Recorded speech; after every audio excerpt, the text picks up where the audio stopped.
Welcome back to my channel, guys. Nacho here again with a new video about Star Wars Battlefront 2 and if the game is worth buying or not, because as we all know, the first game was a little piece of crap when it was released. First of all, I want to say that I bought the game on 17th of November and I did not purchase the deluxe edition because I already told in the video before that, the link down in the description if you want to see that it was still not worth it spending $20 for just a little bit of loot boxes. And talking about loot boxes, yes, they are a part of Star Wars Battlefront 2 in a big way, because every time you get a loot box you get more items to upgrade your characters, upgrade your abilities, get more health and so on.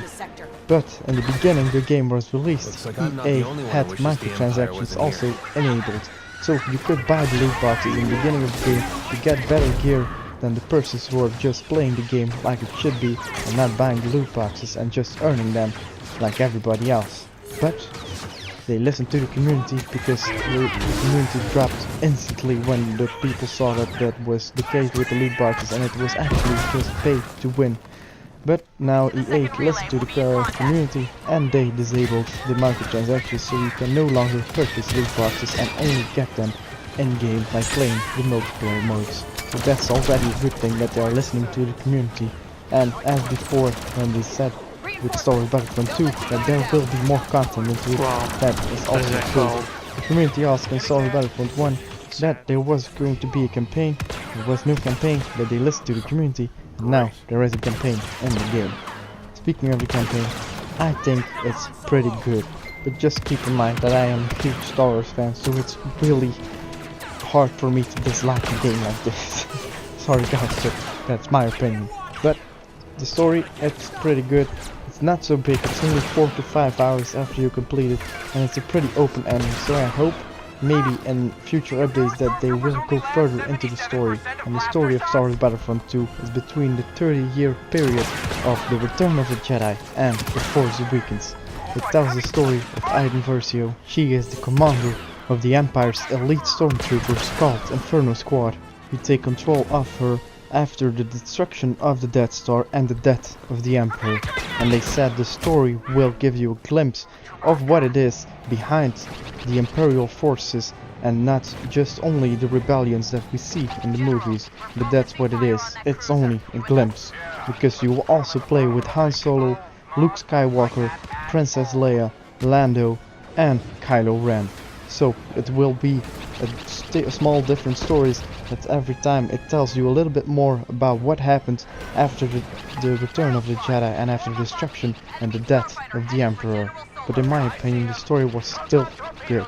You take control of these many characters, but still it tells one story. It's not just one story about Han Solo, one about Kylo Ren. No, it's just one complete story and it ties in very good together. You're not only playing with some of the heroes, but also with some of the hero ships and some also very nice space battles and some very cool set pieces like destructions of Star Destroyers and stuff like that. It's very cool, very nicely done.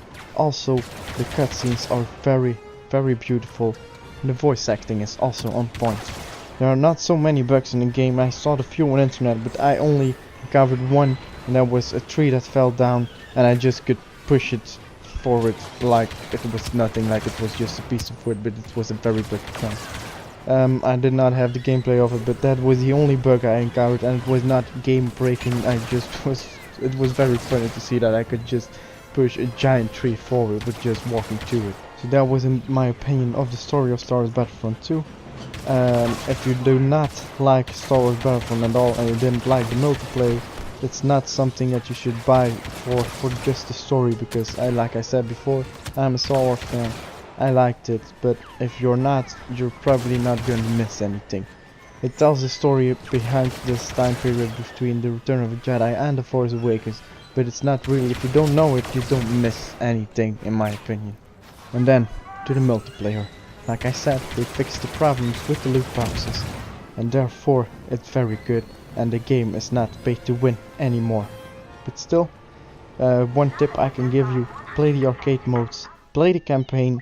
You will unlock very cool star cards that you can use in multiplayer, and I played the campaign before I started in the multiplayer. I did arcade before I started multiplayer, and my levels of my characters were already upgraded before I started, so I was not starting from zero, and that is also a thing I can recommend you do before you go into the multiplayer. If you don't, I don't care. If you want to do it, just do it, but if you don't, then afterwards do not come complaining to me that you have a weak character and just die every time, because I told you. There are also a good dozen of maps already that you can play, and with the free season pass, just seasons of new content that coming out. Like the first one is in December when the Last Jedi movie comes out. We'll get more content about that movie. We will get Finn as a playable character and Captain Phasma. And then more will come in the following months of Star Wars Battlefront seasons, and that is also a good thing because it's completely free. That was it, the review about Star Wars Battlefront 2.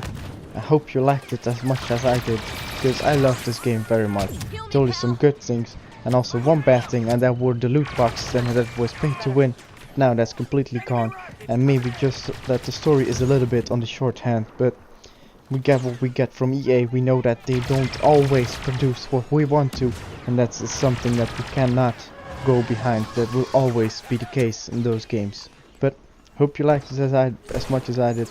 If you want to buy the game, you sure can, and if you don't want to, that's also no problem for me. I liked it, I have it, and that's a good thing for me. So that was it, guys, for this video today. Goodbye, guys, have a nice day, and if you like this video, please drop a like, comment and subscribe to my channel for more videos.